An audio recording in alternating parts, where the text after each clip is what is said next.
Okay, everyone, so we're going to talk Bond again. So, we've had some rumblings that they may have finally decided on who's going to be the next Bond. And it's apparently Aaron Taylor Johnson.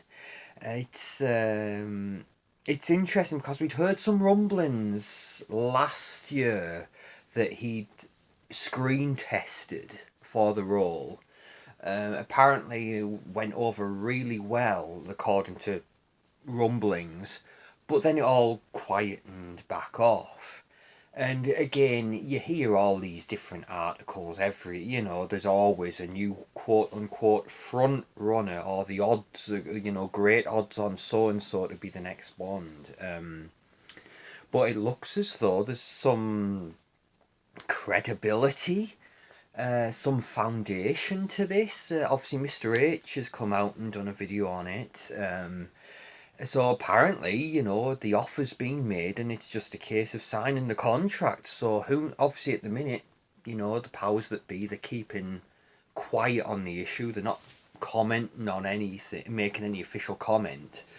But who knows? In the next few weeks, we might finally hear something. And Aaron Taylor Johnson, I'm very, very happy about this casting. I mean, I've got to lay my cards on the table.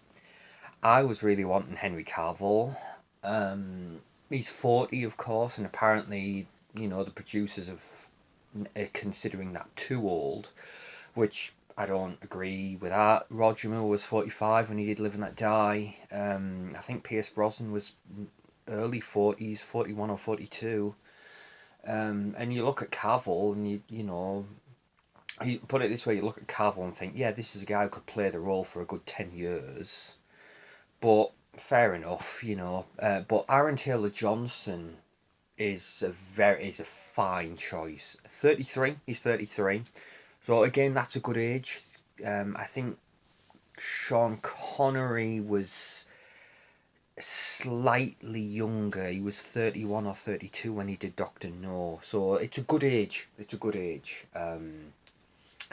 And again, I was introduced to Aaron Taylor Johnson with Avengers Age of Ultron when he played Quicksilver. What struck me though is he's quite a chameleon of an actor.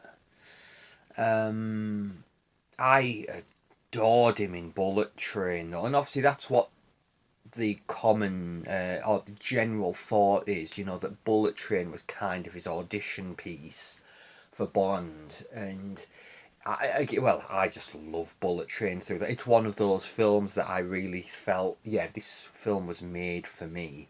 And Aaron Taylor Johnson was great, and again, you know, the charisma, the obviously he gets to some action stuff to do, and he looks suave in it as well. He's got a wonderful blue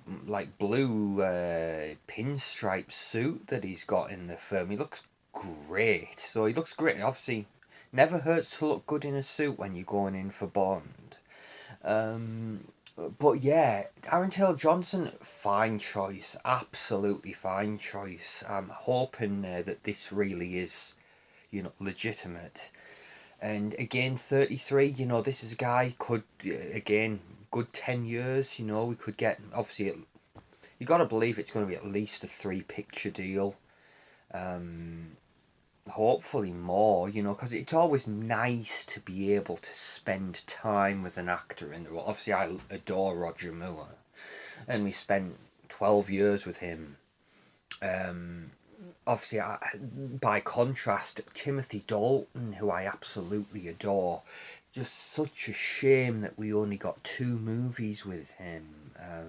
I mean, you always say leave them wanting more, go for quality over quantity, but man, I always say I would love to see that alternative universe out there where they did Goldeneye with Timothy Dalton. But yeah, so hopefully Aaron Taylor Johnson he can come in. If we think 2 years off for the next Bond film, so 35, which is still fine. He could have 10 years, a good 10 years in the role, and I think he'll fit the role really well. Again, he has a great look. He's great with action stuff, and he can, he can adapt. And I think it's going to be interesting to see the kind of characterization that he'll go for Bond. I think the answer really is going for a Brosnan approach, because obviously everyone always felt that Brosnan kind of captured that sweet spot in between Sean and Roger, and I think that's what's needed. Because you've got the guy who can turn it on when he needs to, because Bond is supposed to be an assassin, but he also needs to be suave and debonair and charming, and this guy who can globetrot and he can look perfectly at home in all of these exotic locations. That was one of the things that always stood out about Roger. You looked at him in all these wonderful locations, and he was always dressed to the nines, looked always immaculate, and just totally aspirational. You know, and I think I really do think Aaron Taylor Johnson could capture that as well. You look at Pierce Brosnan as well, because Pierce, that man, that's a model right there, and the moment of Pierce that always remains in mind. Everyone, a lot. Well, I say everyone. A lot of people always talk about the moment in Tomorrow Never Dies when he's got the dinner shirt on, and he's got the dinner suit pants on. He's took the jacket off, he's took the bow tie off, and he's in his hotel room waiting for. Well, eventually Terry Hatcher shows up. But a lot of people look at that moment where he's kind of in the dressed down dinner suit and think, a lot of people regard that as his best look. I always go back to Goldeneye. I mean, who doesn't? But that moment when he's sat on the beach and he's got, obviously he's got his like his beige stone linen trousers on. He's got the shirt on. He's got the shirt unbuttoned, and he's just sat on the beach watching the waves. He's got the wind blowing through the hair. That's still the best his hair's ever looked, by the way. His Goldeneye hair is just on another level. But that is, you know, that's aspirational, and that's what we need to get back to. And I think Aaron Taylor Johnson can tick those boxes, definitely. So there's a lot to be excited about. Hopefully we'll hear some kind of official confirmation of it soon, because again, it all still is grain of salt time at the minute, and it's all just rumour and speculation, but it sounds as though there might be some reason to believe it. So he is hoping, because obviously, you think No Time to Die was finally released in 2021.